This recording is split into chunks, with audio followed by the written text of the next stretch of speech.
Bonjour mes lucioles, alors aujourd'hui une vidéo un petit peu plus pratico-pratique, donc on va répondre à des questions. Et pourquoi je dis on? Parce que je ne suis pas toute seule, j'ai une amie qui est avec moi aujourd'hui et donc elle me posait des questions comme ça à la maison par rapport au couple et je dis bah écoute, tant qu'à faire, on a la visite du chat aussi, vous voyez c'est une vidéo plus animée.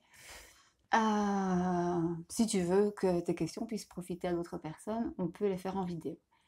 Donc voilà, bonjour Océane. Bonjour. Et quelle est ta première question? Alors, pourquoi est-ce que les garçons ont toujours l'air de s'en foutre des relations? Voilà, alors pourquoi est-ce que les garçons ont toujours l'air de s'en foutre des relations? Donc déjà, elle a bien fait de préciser ont toujours l'air. Et on va ramener ça, c'est sa perception. Maintenant, c'est vrai que c'est une perception que j'entends assez régulièrement chez mes clients. Mais sachez que je l'entends aussi chez mes clients. Et ça, c'est parfois un petit peu moins dans la tête des jeunes filles ou des femmes. Et la première chose, c'est peut-être de se référer aux quatre accords Toltec. Donc, je ne sais pas si tu as déjà lu le livre Les quatre accords Toltec ou pas. Ce livre-là dit déjà, dans les quatre accords, il y a ne pas faire de suppositions, et puis il y a ne rien prendre personnellement. Et en fait, les deux sont liés. Quand tu te demandes si les personnes, enfin si le garçon s'en fout de toi, de la relation, de ton ami ou autre, en fait, souvent il y a les deux aspects. Il y a l'aspect qu'on va faire des suppositions, et puis il y a l'aspect qu'on se sent tellement concerné, qu'on vit les choses de façon personnelle, comme si on était concerné. Par exemple, tu as envoyé un message sur Messenger ou sur Snap, il n'a pas répondu, bah, c'est pas forcément qu'il s'en fout de toi ou qu'il s'en fout de ton ami, c'est peut-être juste qu'il est occupé à autre chose. Et donc ça, c'est une deuxième notion qui est intéressante pour répondre à cette question, c'est de se dire qu'il y a une différence entre se foutre de quelque chose et être occupé à autre chose. Donc simplement, c'est quelque chose qui est très très fréquent pour les personnes qui ont vu Mars et Vénus. Et pour les hommes qui visionnent la vidéo, n'hésitez pas éventuellement à mettre des petits mots en commentaire. Je suis sûre que ça fera plaisir à beaucoup de personnes. Et pour la petite info, je regarde en bas, j'ai mon chat, Lara. Je vais dire bonjour, c'est une vidéo interactive. Euh, voilà. N'hésitez pas à peut-être faire un petit coucou. Voilà, vous avez vu le chat. Euh, un petit coucou pour partager votre sentiment par rapport à cette perception que, entre guillemets, vous vous en foutez. Ce que je sais qui n'est vraiment pas vrai. Pas toujours en tout cas, et pas plus que les femmes ne peuvent s'en foutre dans l'autre sens. Donc il y a ce côté pour ceux qui ont vu le spectacle Les hommes viennent de Mars, les femmes viennent de Vénus, où on dit que les femmes sont multi-dossiers et que les hommes sont monodossiers. Et moi avant j'avais cette impression-là aussi, de me dire mais moi je pense tout le temps à telle ou telle personne, même en dehors du couple. Et l'autre ne pense jamais à moi. Déjà, si vous utilisez toujours et jamais, c'est biaisé, c'est que vous n'êtes pas dans le vrai. Et après, je me suis un peu fait l'autofeedback et je me dis, ok, quand moi je suis en consultation, ben, je suis pleinement sur mon client, sur ma cliente. Donc ma concentration n'est pas en train de se demander ce que telle ou telle personne fait. Et moi, c'est pareil pour tout. Donc, prendre du recul, je pense que c'est vraiment une bonne idée. Arrêtez de se dire, parce qu'on se le dit tous à petite ou à grosse dose, qu'on est le centre du monde. Et simplement, si la personne n'est pas focus sur nous, c'est pas du tout la même chose que de dire qu'elle s'en fout. Voilà. Après, je pourrais répondre à des questions pendant 3 heures. Hein. Là, on essaye de faire très court, donc il y a plein de notions qui ne vont pas être développées. Mais c'est pour vous donner des petits one-shots. Alors, deuxième question, pourquoi est-ce que nous, les filles, on a l'impression de devoir faire plus d'efforts que les garçons? Ça rejoint un petit peu la première question. Hein. Alors déjà, vous pouvez marquer en commentaire si c'est la même perception que vous avez. Est-ce que vous avez l'impression que vous faites plus d'efforts que votre compagnon? Ou est-ce que vous avez l'impression que c'est équilibré? Ou est-ce que vous avez l'impression que vous êtes un petit peu les doigts de pied en éventail et que c'est votre compagnon qui fait tout? Et alors, j'ai envie de poser la question aussi. Je sais que dans les gens qui me suivent, il y a des personnes qui sont homosexuelles et qui sont en couple et où on observe parfois aussi. Et j'aimerais vraiment beaucoup avoir des petits mots de votre part, que ce soit les dames ou les hommes, parce que j'ai aussi des personnes qui sont, par exemple, comme tu demandes pour des hommes, où j'ai 2 hommes qui sont en couple depuis des années, et il y en a un des 2 qui dit: «C'est toujours moi qui fais tous les efforts». Voilà. Et donc rien que ça, déjà, ça te ramène bien au fait que c'est pas une question de l'homme ou la femme. Après, ce qu'on peut observer dans les relations, c'est que, souvent, et pas forcément de façon constante sur toute la durée du couple, dans certaines phases de couple, il y en a un ou l'autre qui est plus moteur du couple. Et ça peut être pour des thèmes. Il y en a peut-être un, il prend plus soin du couple dans le côté émotionnel, dans le côté éventuellement fusionnel, relationnel, dans la communication, etc. Et peut-être que l'autre personne s'occupe beaucoup plus des aspects pratiques, des aspects techniques, des aspects financiers ou autres. Typiquement, quand je regardais un petit peu la génération de mes parents, on avait maman qui était à la maison, qui s'occupait de nous, et puis on avait papa qui allait travailler, et puis faire du bricolage, ben, là ça dépendait, c'était un peu les deux. Donc voilà, donc ça, il y a un petit peu, vous voyez, on a de la compagnie aujourd'hui. Il y a différents aspects. Alors après, si je reviens sur le premier dossier, la jeune femme ou la femme qui est avec un dossier qui est en permanence ouvert de mon amoureux, ben forcément elle y pense, forcément elle a des idées, forcément elle pense à ce qu'on va faire ce soir, elle est rarement dans le temps présent. Et donc, madame, mon notre cerveau qui fait ah ça, et à ça, et hier il a dit ça, et demain on fera ceci, et ce matin ça, et dans 3 mois, et dans 4 ans, et dans 10 ans. Alors que souvent, ben, l'homme, il vit ce qu'il est en train de vivre. Et il y avait une image dans Mars et Vénus qui m'avait beaucoup amusée. C'était la cuisson des pâtes, où l'homme mettait l'eau chauffée, et puis, quelque part, il faisait pas 12 000 trucs en même temps que les pâtes. Et puis, la femme qui mettait les pâtes à chauffer, et puis qui partait faire son linge, téléphoner à sa mère. Enfin, je ne sais plus quels sont les exemples dans la vidéo. Je vous invite vraiment à regarder. La pièce est disponible sur YouTube. Et, et l'eau finissait hors de la casserole. Et personnellement, ça m'est arrivé. Donc, voilà. Donc, il y a des petites choses comme ça qui font qu'on a l'impression d'avoir cette préoccupation permanente, qui est parfois une préoccupation plus diffuse, pas toujours, mais parfois. Et donc, on y pense tout le temps, mais on est peut-être moins dans le concret. Et moi, je vois des preuves d'amour chez des hommes qui sont des preuves très tangibles et qui ne sont pas forcément 1000 feux d'artifice sur la journée, mais qui veulent dire autant. Donc, ce que tu peux faire attention aussi, ce que vous pouvez faire attention aussi, c'est de voir comment les gens expriment leur amour. Donc, par rapport à ça, il y a un très chouette livre, je ferai peut-être une autre fois une vidéo dessus, c'est Les 5 langages de l'amour de Gary Chapman. Et si par exemple, toi, t'aimes bien, tu vas ressentir qu'on s'intéresse à toi si on t'envoie un message, et la personne, elle, sa façon de montrer qu'elle s'intéresse à toi, c'est d'avoir pensé pendant la semaine à préparer un truc pour le week-end. Toi, toute la semaine, tu as l'impression que l'autre, il n'a rien fait, quoi. Il s'en fout. Alors que peut-être pas du tout, tu vois. C'est juste que vous n'avez pas pensé, vous n'avez pas matérialisé les choses au même moment. Voilà. Ça répond à ta question? Oui, merci. Est-ce qu'un couple de jeunes de 16 ans peut être plus vrai qu'un couple d'adultes de 40 ans?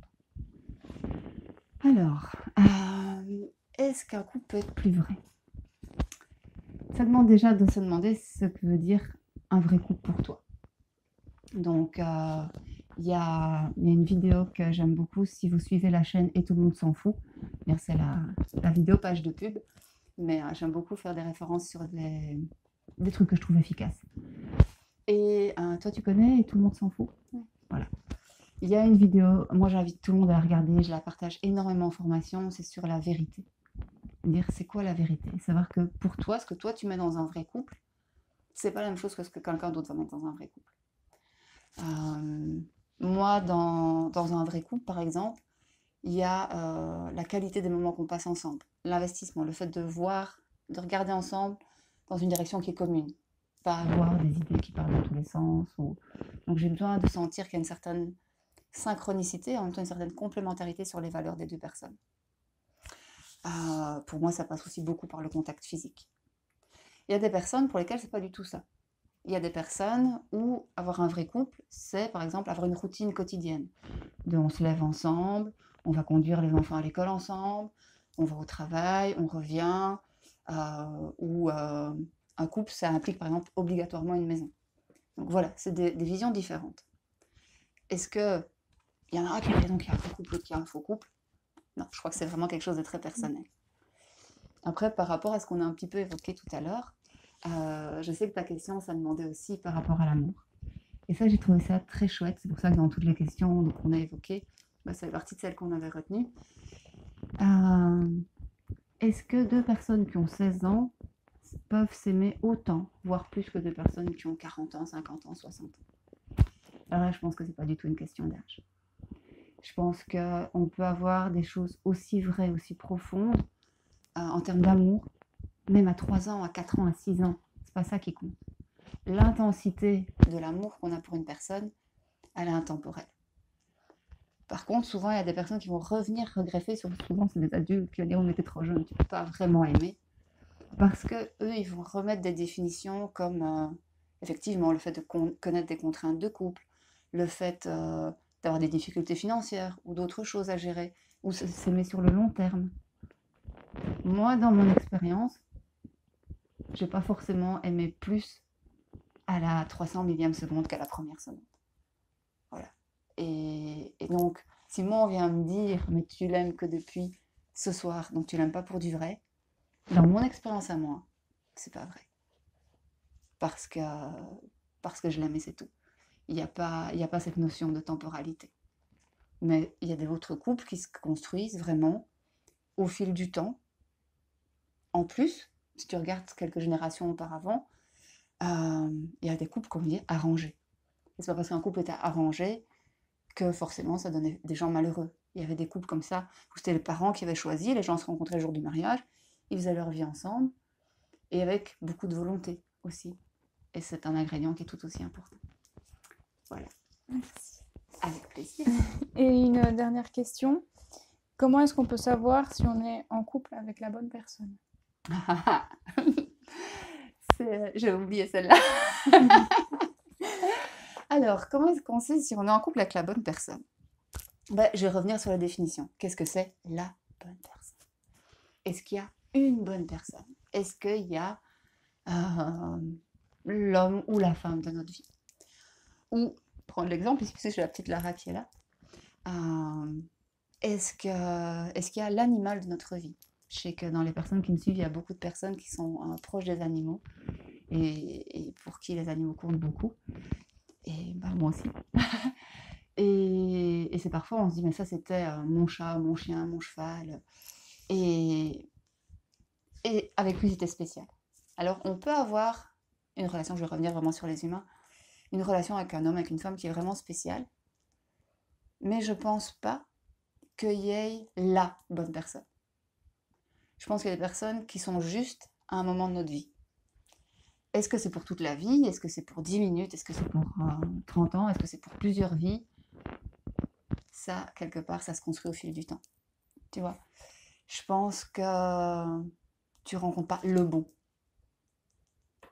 ou la bonne. Je pense que tu vois si c'est juste. Est-ce que cette personne te fait sourire? Est-ce que ton énergie, quand tu es avec cette personne, elle monte ou est-ce que cette énergie descend? Est-ce que tu oses t'exprimer? Ou est-ce que tu es en retrait dans la relation? Est-ce que tu te sens à l'équilibre avec la personne? Ou est-ce que tu as l'impression de toujours toi courir derrière ou toujours toi tirer l'autre? Donc, voilà, vous pouvez regarder un petit peu comment vous vous sentez, comment vous interagissez dans la relation. Et je pense à une personne qui, je pense, se reconnaîtra, avec laquelle j'ai un petit peu échangé sur le sujet dernièrement. Et l'idée, c'est de voir, est-ce que j'évolue? Moi, j'ai deux principes. Le premier principe, c'est que une bonne journée donnera un bon futur. C'est-à-dire que si la minute que je vis maintenant, elle est juste, que c'est une journée une minute, une seconde, on s'en fout, qui m'épanouit, qui me fait avancer, ça veut dire que ça crée des minutes qui vont suivre, qui seront aussi des belles minutes. Et puis, à force de faire des belles minutes, je fais une belle vie. Que si, au contraire, je me sens pas alignée, si je continue sur ce chemin-là, je vais avoir de plus en plus de résistance. Et à un moment, il faut que je change de route. Ou alors, je m'écoute. Et ça, on peut faire une vidéo sur les résistances et les changements de route, si vous voulez, une fois. C'est un sujet sur lequel j'ai beaucoup travaillé, avec lequel j'ai accompagné déjà pas mal de personnes. C'est très intéressant de voir les 3 stades auxquels on peut ressentir les choses et éventuellement changer de chemin. Et puis à côté de ça, est-ce que la personne avec laquelle on se sent pas bien, avec laquelle on est en résistance, en conflit, on a son énergie qui chute, etc., est-ce que pour autant c'est la mauvaise personne? C'est la personne avec laquelle on travaille. Donc c'est la personne qui est parfaite à ce moment-là pour nous mettre en face de ce qui nous convient, de ce qui ne nous convient pas. Parfaite pour nous faire un effet miroir sur nous, pour nous montrer un peu comment évoluer, comment changer des choses, pour mettre en évidence des comportements qu'on peut avoir, qu'on va reprocher chez l'autre, mais en fait, peut-être d'abord aller travailler chez soi. De voir éventuellement les croyances limitantes. En fait, tu as plein de choses. Donc, moi, je ne parlerai pas de bonne ou de mauvaise personne. Disons que je pense que parfois, c'est bien de se rendre compte rapidement qu'il faut changer de train. Mais c'est tout. Voilà. Et après, pour répondre à ta question petit caractère, est-ce que je sais que c'est l'homme de ma vie? Je pense qu'on peut avoir autant des relations qui sont très justes, très courtes. Homme ou femme, amour ou amitié, moi j'ai des personnes qui n'ont fait que des étincelles dans ma vie, que quelques jours, et qui pourtant m'ont vraiment aidé à changer de cap. Et puis je pense qu'on peut aussi avoir un amoureux, une amoureuse, en tout cas une personne très proche de notre cœur, ça peut même être au niveau de la famille, et qui dépasse le cadre d'une seule vie. Et donc là, on est là, bonne personne au sens où tu voulais le demander, sur plusieurs vies. Voilà. Okay. Merci. Avec grand plaisir, merci à toi. Merci à vous d'avoir regardé cette vidéo qui était un petit peu différente et moins structurée que d'habitude. Mais voilà, j'ai trouvé les questions d'Océane vraiment super chouettes tout à l'heure et donc j'avais envie de partager ça avec vous. Et si vous avez aussi des questions, vous pouvez le mettre en commentaire. Si c'est plutôt des petites questions que je peux répondre en quelques lignes, voilà, je peux vous répondre et je le ferai avec plaisir. Vous pouvez aussi venir les poster sur le groupe des Lucioles. C'est très chouette, ça fait partie du groupe d'avoir cet espace d'échange et de pouvoir interagir entre nous. Si vous avez des réponses les uns pour les autres, j'aime beaucoup vous voir partager, j'adore ça. Et puis, si vraiment il y a beaucoup de questions, ou que c'est trop long pour le faire en commentaire, je referai une petite vidéo. Voilà. Je vous souhaite une très belle journée ou une très belle soirée, selon quand vous regardez la vidéo. Et je vous embrasse très fort. À bientôt!